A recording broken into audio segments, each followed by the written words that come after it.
Coffee with the Candidates. Joining us today is two-term Senator Dennis Rodriguez Jr. Welcome, Senator. Hafaday, welcome. Thank you very much for having me. We're happy to have you. Great. So, Senator, being that it is your second term in office, at what point did you know you made the right decision to run for senator again? Well, just like in anything I do, when you still enjoy it, when you still love what you do, you know that it's right to keep on going. And no doubt that I love what I do in serving the people of Guam, serving our community. And so it's something that was a natural decision for me to continue to seek our people's trust and faith and continue working on their behalf. Great. Tell us what sets you apart from the other candidates. Why would we vote for you rather than the next person? Well, you know, I'm not one to really try to compare myself with the others. I can just speak on what my philosophy is and what I would like to do in continuing to serve our people. I've always looked at whether it's issues or any challenges that are before us, and see what my decision would be the best interest of our people. I don't look at a political affiliation. I don't look at your status in life. If I'm able to help and make an impact, then that's something that I will do, and that's something that I think every leader should be able to follow, and just being able to have an open mind, open heart. You mentioned issues and challenges. What do you think is the most difficult issue our island is facing now? Well, for my part, as the oversight chair of health on island, I think the biggest challenge we have is ensuring we have access to affordable health care for our people. People now who could afford to have private insurance, are people now who are covered by public assistance. We have to ensure that they continue to have access to care. What future legislation do you have in your head, and what do you hope to accomplish should you be elected? Yeah. One of the things that I would like to pursue, which we started off in this term, is how do we invest more resources on prevention, on prevention of non-communicable and communicable diseases. We have a high rate of heart disease, diabetes, cancer, and so a lot, in the past and even now, we're spending a lot of our resources on treatment. I think we got to spend a lot more resources on prevention.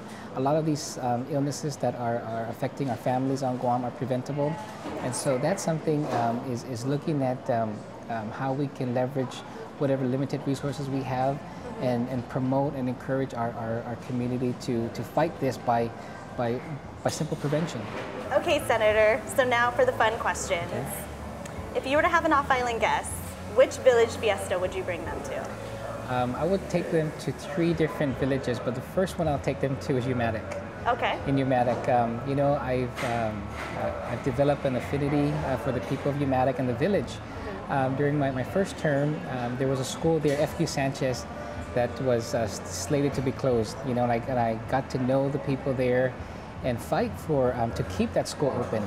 You don't do that to a small village like Umatic or to any village, really. You take away their identity, but by doing that. Yeah. But then, when I went to their fiestas, you really felt the culture of Guam. Senator, what hobbies do you enjoy or participate in outside of the work environment and things like that? Every time we get a chance, we go to the beach a lot. We go to the beach or we go to the pool. We take the kids love outdoors. Especially my 7-year-old son, he's an outdoor boy, right? So he plays baseball, plays basketball. So it's taking him out to those, to those activities. But the hobby, I guess, is swimming. Is going out swimming and just hanging out on the beach. That's the best thing to do. Surrounded by water. Absolutely. Should know how to swim. Yes, yeah. Could you share with us a story that all viewers should or would want to know about you? Maybe something funny? I think it's funny, but I love doing it. I clean our own bathrooms at home. I iron our clothes. I ironed my 18-year-old daughter.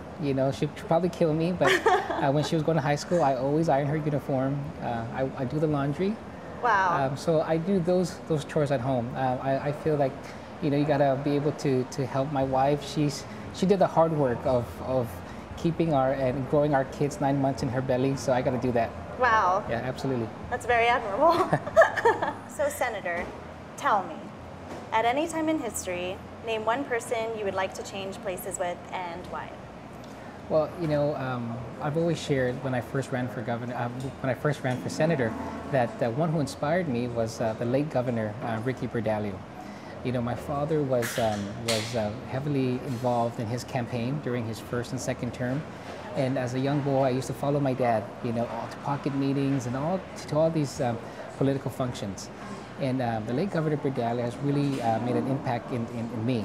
I remember introducing him at one of the biggest rallies he has, right where the district court building is now in Inigua. That's that was their headquarters, Yes. the Bordallo Regis headquarters, and I had the honor of introducing the governor as a little boy. I went up on stage and introduced him.